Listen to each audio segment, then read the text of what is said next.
राधिका प्रखंड लखीमपुर पंचायत हमारे साथ अब्दुल राजिक साहब है, जो इस पंचायत से पहली बार मुखिया है।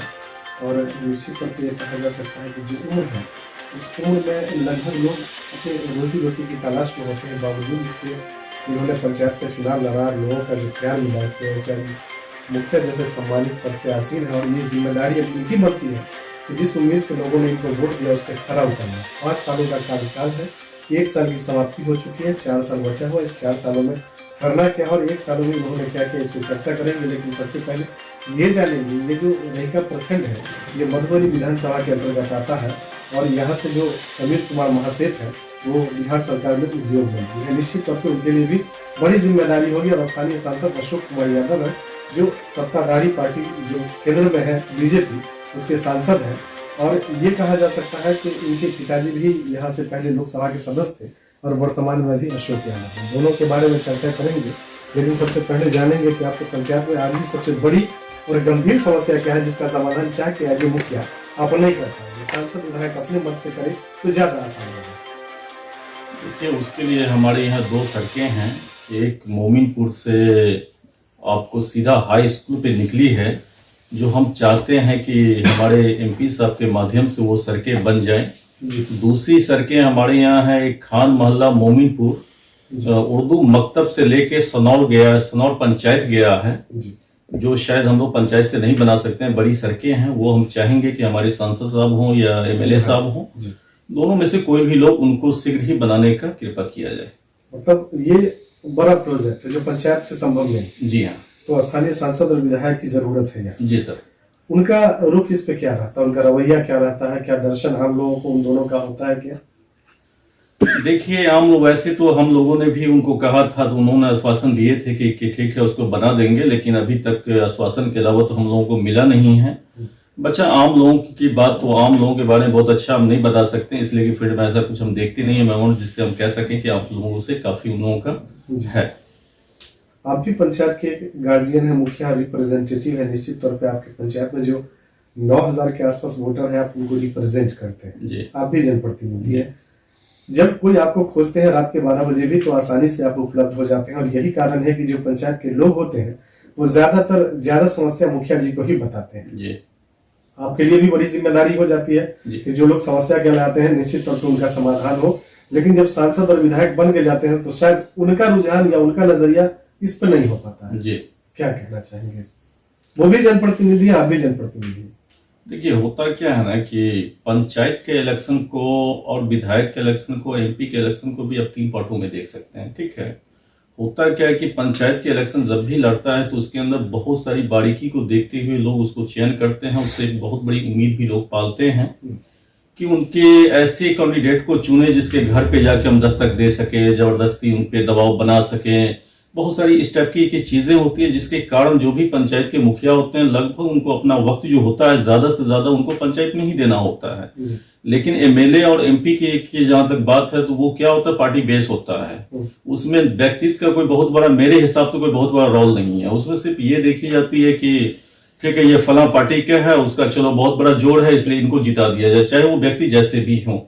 जिसके कारण जो है विधायक हो या एमपी साहब हो, वो पार्टी के कारण जो उनका कहिए कि बहुत बड़ा क्षेत्र में अपने बलबूते पे उनका बहुत बड़ा कोई योगदान है तो कोई योगदान नहीं है। यही कारण है कि उपलब्ध नहीं रहते हैं। यही कारण है कि वो उपलब्ध नहीं, कहीं ना कहीं एक लहर में जीतते हैं और लहर की वजह से ही विधायक और सांसद होते हैं। जी बिल्कुल। उनको लगता है शायद आवाम की जरूरत हमको नहीं है। बिल्कुल, यही कारण है। आपके पंचायत में सर 10 आंगनबाड़ी की सेविकाएं हैं और 4 जन वितरण के दुकानदार हैं। ये लोग आपके अनुशासन में रहते हैं? जी रहते हैं ये लोग। 12 का 12 महीना राशन मिल जाता है? जी सर, 12 का 12 महीना। कहीं कोई परेशानी नहीं? कहीं कोई परेशानी। आपके पंचायत के जो पैक्स अध्यक्ष हैं उनके यहाँ लोगों को खाद और बीज मुहैया हो जाता है क्या? देखिए, खाद और बीज मुहैया नहीं होता है। ठीक है जी, बिल्कुल नहीं होता है। पैक्स में नहीं होता? नहीं होता है। तो सिर्फ डीलरशिप ही चलता है? सिर्फ डीलरशिप चलता है, लेकिन इस बारी पता चला कि धान की भी खरीदारी अधिक प्राप्ति हो रही है। हाँ, हो रही है। आपके पंचायत में सर एक हाई स्कूल है और एक स्वास्थ्य केंद्र है, दोनों की क्या स्थिति है? उप स्वास्थ्य केंद्र की तो स्थिति काफी अच्छी कही जा सकती है। भवन अच्छी नहीं है, लेकिन डॉक्टर साहब हों या एनएम हो, उन लोगों का योगदान काफी अच्छा है। टाइम टू टाइम वहाँ रहती हैं, दवा वगैरह वो देती हैं।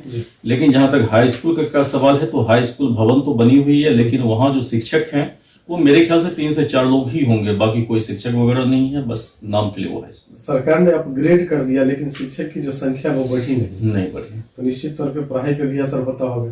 पूरा का पूरा असर होता है। पढ़ाई नाम की कोई चीज ही नहीं है, वो तो सिर्फ नाम के लिए स्कूल खुला हुआ है। हम तो कहेंगे कि वो हाई स्कूल ना होकर उसको प्राइमरी कर दिया तो ज्यादा बेहतर होता है। जी सर। आपके यहाँ सर 3 स्टेट बोर्डिंग पॉइंट है, लेकिन बदकिस्मती के हैं जब लोकसभा विधानसभा का चुनाव होता है तो सब लोग कहते हैं कि हम किसान के लिए सोचेंगे, लेकिन ये जो 3 स्टेट बोर्डिंग पंप है इसमें 2 आपके निजी कोष से चालू हुआ है, लेकिन प्रॉपर चैनल नहीं होने के कारण इसका भी कोई यूज नहीं है। जी बिल्कुल। हम सरकार ने घोषणा किया था कि हम फंड देंगे पंचायत को, लेकिन अभी तक इसका लाभ आपको नहीं मिला, क्या कहना चाहेंगे? देखिए, इसके लिए एक बार हमारी मीटिंग हुई थी, DRDA में SDO साहब भी थे। हमने खास तौर पे उनको भी ये चीज कहा था और दिया भी था लिखित रूप में भी कि जितनी जल्दी इसलिए कि इस बार तो सूखा हो गया हमारे यहाँ, तो पानी की लोगों की काफी जरूरत थी। लोगों ने काफी मतलब के कहना शुरू कर दिया कि मेरा चलवा दीजिए। फिर इस हालत में जो हमारी ताकत थी उसके हालात के अनुसार हमने 2 को तो चालू करवा दिया किसी तरह से, लेकिन वो भी चालू टेम्पोररी ही कहा जा सकता है, इसलिए नाला तो है नहीं कि हर जगह पानी ले जा सकते हैं, जुआर से ही आप ले जा सकते हैं। लेकिन एक जो था वो समझिए पूरी तौर से डेड है, और तीनों का भवन देखेंगे तो भवन इतना ज्यादा खराब है कि उस जगह पे जाना भी मेरे ख्याल से बड़ा मुनासिब नहीं होगा। इसलिए सांप कीड़ा भवन जर्जर हालत में कब गिर जाए कोई भरोसा नहीं है। अभी तक पंचायत को इसका लाभ भी नहीं मिला, तो सरकार जो कहती है वो इम्प्लीमेंट नहीं हो पाता है। बिल्कुल। आपके पंचायत में जो मुख्य रूप से 5 कर्मचारी है, पंचायत सचिव, रोजगार सेवक, आवास सहायक, विकास मित्र, कृषि सलाहकार, इन लोगों का दर्शन रहता है आपको? हाँ, इन लोगों का हमेशा दर्शन रहता है। अनुशासन में रहते हैं? जी बिल्कुल अनुशासन। आपके पंचायत में पेंशन और शौचालय की क्या स्थिति है? काफी अच्छी पोजीशन है, पेंशन का भी और शौचालय का भी, उस समय कहने की कोई जरूरत नहीं है। आपके पंचायत में जो महादलित बस्ती है वहाँ सार्वजनिक शौचालय की व्यवस्था है? देखिए, सार्वजनिक की अभी फिलहाल तो उसके अंदर मतलब एक भी नहीं बना है, लेकिन हमने उसको महसूस किया है कि 2-4 की जरूरत है।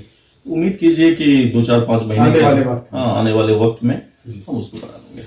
आपके पंचायत में जो आवास का लाभ लोगों को मिला तो ये निःशुल्क रहता है, इसके लिए शुल्क देना पड़ता है? निःशुल्क रहता है, बिल्कुल निःशुल्क रहता है। बिहार सरकार की 2 महत्वाकांक्षी योजना है, कन्या विवाह, कबीर अंत्येष्टि योजना, लेकिन बदकिस्मती यह है कि दोनों की राशि समय पे नहीं मिलती है, और कई बार जो जनप्रतिनिधि होते हैं उनको अपनी इज्जत बचाने के लिए अपने पॉकेट से देना पड़ता है। तो क्या सरकार को व्यवस्था में बदलाव करना चाहिए या इसको बंद कर देना चाहिए? देखिए, सरकार को व्यवस्थाओं में बदलाव तो करना ही चाहिए। अगर ऐसे ही सरकार को अगर देना है तो हम तो कहेंगे इसको बंद कर दे तो ज्यादा बेहतर है, इसलिए कि जो भी लोकल प्रतिनिधि हैं वो तो ऑलरेडी बेचारे किसी न किसी मजबूरी से हो या शौक से हो उसको तो दे ही देते हैं, लेकिन सरकार न देने के कारण लोगों का एक दबाव बना होता है कि ये मेरा मौलिक अधिकार है। लोगों को ये लगता है कि हमारे प्रतिनिधि जो हैं वो जो है मतलब हमारा पैसा खा जा रहे हैं, वो दे नहीं रहे हैं, लेकिन वो ये नहीं समझ पा रहे हैं कि ऊपर से ही पैसा नहीं आ रहा है तो प्रतिनिधि दे तो दे कहाँ से? मान लीजिए मेरे पास है तो हम दे रहे हैं, कोई ऐसे भी तो प्रतिनिधि होंगे ना जिसकी हालात अच्छी नहीं होगी, वो बेचारा कहाँ से देगा? अब नहीं देता है तो उसके ऊपर भी क्लेम लगता है कि चले इन्होंने पैसा खा गया। तो ये बहुत एक सवाल यहाँ पे ये आता है कि लोग 3,000 के लिए पंचायत के मुखिया के पास चले आते हैं, लेकिन वही लोग 5 लाख का भोज भी कर लेते हैं, तो ये मानसिकता तो उनकी भी होती है ना। देखिए, ये ऐसे लोगों के लिए होता है जिनके पास कोई उपाय ना। देखिए, ये मानसिकता ठीक है, लेकिन एक्चुअली ये भी देखना पड़ेगा कि ये एक सामाजिक एक ताना बाना बना हुआ है काफी पहले से। धीरे धीरे तो अब इसके अंदर सुधार हो रही है, लेकिन अचानक जो कहेंगे सुधार हो जाए ये मुमकिन नहीं। हाँ, आखिरी सवाल आपसे, आपका जो 4 सालों का वक्त बचा है उसमें कहीं ना कहीं आपके लिए एक बड़ी जिम्मेदारी है, पंचायत का अपना भवन होना, इस पे आपने क्या किया? इसके लिए हमने अपने अंचला पदाधिकारी को हमने वो जगह का चयन करके उनको NOC के लिए हमने एप्लीकेशन दिया है। उन्होंने आश्वासन दिया है कि जल्द से जल्द ही हम आपको NOC दे रहे हैं। उसके बाद उम्मीद है कि वो पास हो जाएगी। आने वाले वक्त में पंचायत सरकार भवन इस पंचायत में होगी? जी, आने वाले कल में हो जाएगा। ये आपका ड्रीम प्रोजेक्ट है इस पंचायत की? जी बिल्कुल। चलिए, अब्दुल राजिक साहब।